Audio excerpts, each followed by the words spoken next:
Hi everyone, my name is Rhonda Robson and welcome to my channel and welcome to the Art of Leadership. In today's video, we're going to specifically talk about the obstacles that we face as leaders to grow not only ourselves professionally, but grow ourselves personally. Leadership is not a title. It is how you show up. So you don't have to have a title of a CEO or a COO or a director of something. You can be a leader right in the position that you're in right now. So the three obstacles that I felt in my past that I had to overcome were others, other people. So what I mean by that is maybe your supervisor. Maybe it's a spouse, maybe it's a family member, a mother or a father or a brother or a cousin, or it could even be your friend that is suppressing your growth in one way or another. And so the second one that I felt, at least for myself, and you may be feeling this too, is the obstacle of time.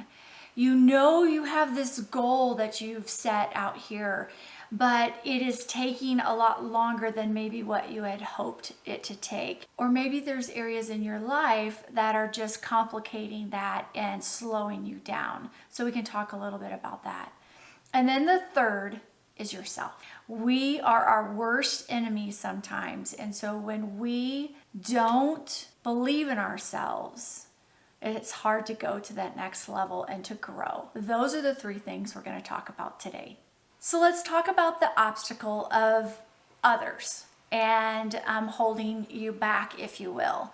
So the example that I want to talk about today personally that happened to me for others was my supervisor. When I was a young professional, new in my career, I had a supervisor who wasn't a great leader. Good person, but wasn't a good leader. And there was one day where I was sitting across the table from him and he was explaining to me about perception and how people, as well as himself, were perceiving me.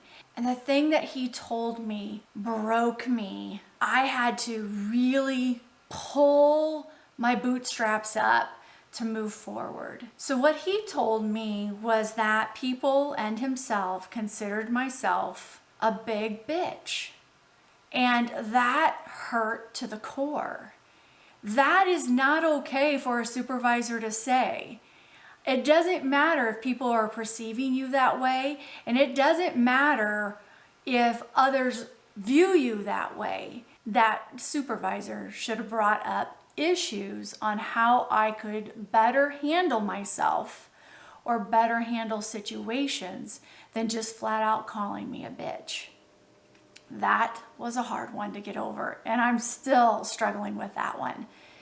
But what I can tell you is that I learned my lesson from that on how I will not supervise. It's not going to go personal. Anytime I have a conversation with one of my staff that's controversial or a little harder to have, I sit them down and we talk about the issues and I ask them how they want to get better. I don't suppress them. As you can see, others can suppress your growth by just a few words that can hurt you to the core. And for myself, I was ready to quit that day. But I have a strong faith, and that day, as I'm pulling things from my wall to leave and to quit, in the midst of probably bawling my eyes out over this situation, I actually sat down and I felt the Lord tell me that He had greater things for me and that I was supposed to stay in that position. So here's the thing. Others can suppress you to a point, but it's your decision to allow them to. So what I did was I pulled my bootstraps up. I went and really dug deep into myself and to figure out how people could possibly perceive me that way. And is that the direction I wanted to go with my brand of who I was? Or if that was something that I could change. And there were things that I could change. And so that was my story, and I did. So your supervisor could suppress you, a spouse could do it, a family member, just by a couple words. So don't let them suppress your personal and professional growth. So the second thing that I feel that suppressed me in my journey was time.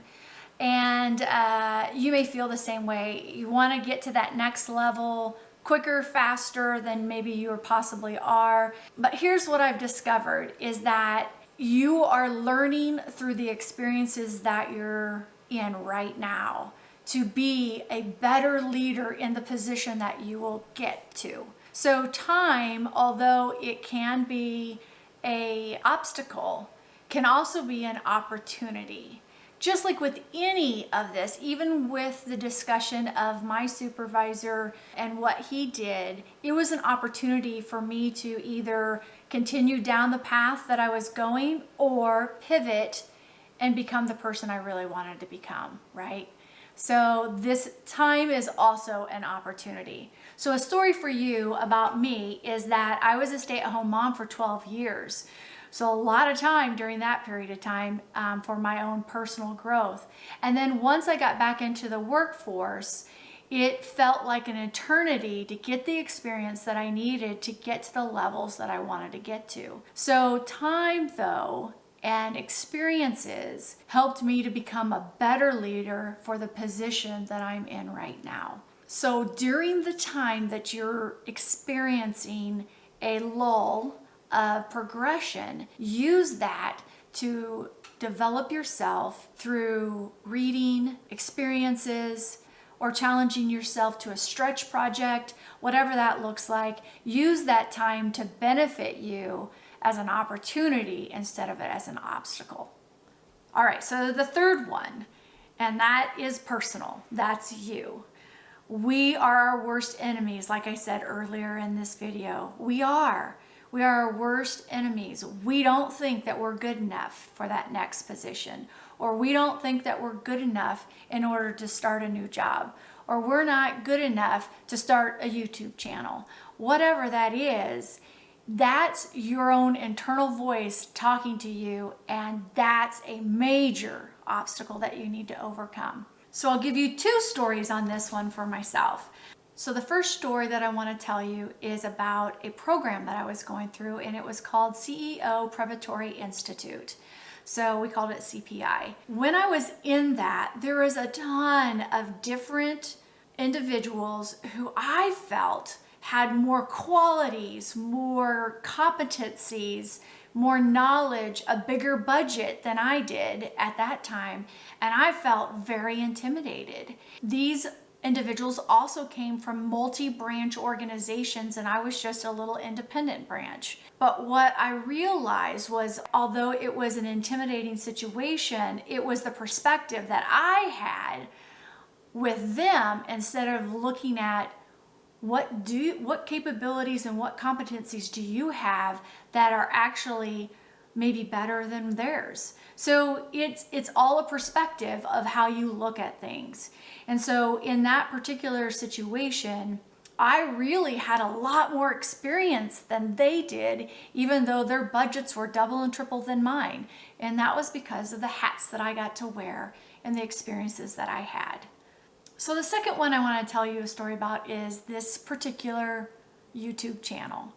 When I was considering doing this, actually I wasn't considering doing this. And my youngest son, Kyle, and my husband, who's an amazing man, both of them kept telling me, you need to have a YouTube channel with leadership. I have a YouTube channel for art, and you can kind of see I've got a painting right behind me. And I was doing that and dabbling in that and really loving that experience. But really what my forte is helping people be the best that they can be and developing people into leaders. And so they kept trying to tell me that I needed to do this. But of course, I watch videos with Simon Sinek, I watch videos with Mel Robbins, and so many others, and I just didn't feel worthy of it. For me, starting this channel was something that was a very intimidating process for me. But what they told me was that I had a story to tell. I started from the ground and I worked my way up. I was a stay-at-home mom for 12 years. I was a part-time staff for 3. I became a director. Then I was a senior program director, associate executive director, and now I'm a CEO. So I know what it takes to go from the ground up. But when you compare yourself to people like Simon Sinek, who is amazing, it's kind of hard to put yourself in their shoes. Well, that's not who I'm trying to be. I'm just trying to be Rhonda, doing a YouTube channel to help others be the best leaders that they can be. So in my mind, I was very intimidated by that whole process. And so that was an obstacle. And until my son, my awesome son, just goes, Mom, you have a story to tell and you have more experiences than maybe they do in certain situations. And he was right. And so here goes. Now I have a YouTube channel.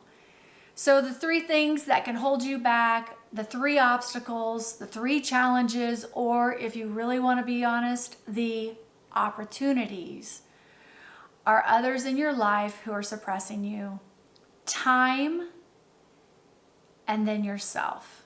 So go figure out what those 3 things are and challenge it. I know you can do it, because if I can do it, you can do it too. All right, so go out and be the best person that you can be so that you can be the best leader that you can be right in the position that you're in right now.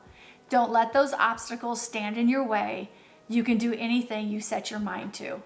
Thanks for joining me, and don't forget to subscribe and to click that notification bell, and let me know down below what may be obstacles that you've overcome lately. Okay, bye for now. Talk to you soon. Bye. Thanks for watching, and if you're new to my channel, please don't forget to subscribe and click the notification bell so that way you can get notified when I have a new video up. Thank you for watching, and have a great day.